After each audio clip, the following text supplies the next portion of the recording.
आज हामी खानेवाला छौँ यस्तो तरिकाबाट माछा बनाएर। सायद पहिलो चोटि भएर होला यति धेरै मिठो भएको थियो। ल हेरौँ है त गाइज कस्तो तरिकाले बनाइन्छ त।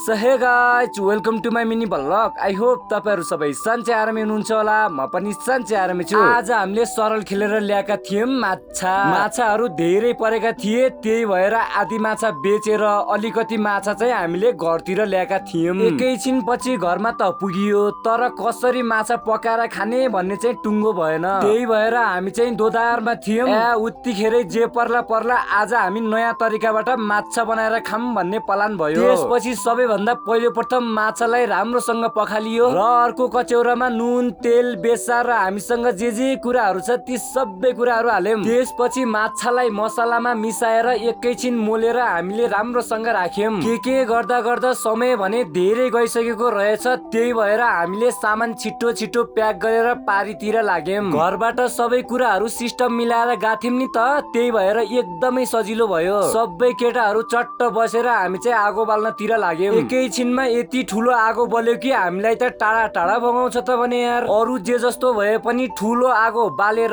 सरियो भित्र माछा हालेर एकदमै राम्रो तरिकाले पोलियो। बेलुकाको सिरसिरे हावा सँगसँगै केटाहरुसँग यसरी मिलेर खाँदाखेरि हामीलाई चाहिँ एकदमै मजा आइरहेको थियो। एकैछिन पछि खाएर सकायौं र केटाहरुको कुराकानी सँगसँगै हामी चाहिँ घरतिर लाग्यौं। हस् त साथीहरु, यति नै थियो आजको हाम्रो ब्लग। मन पर्यो भने लाइक, कमेन्ट, शेयर, सब्स्क्राइब गर्न नछुटाउनु होला। See you the next video. Bye bye.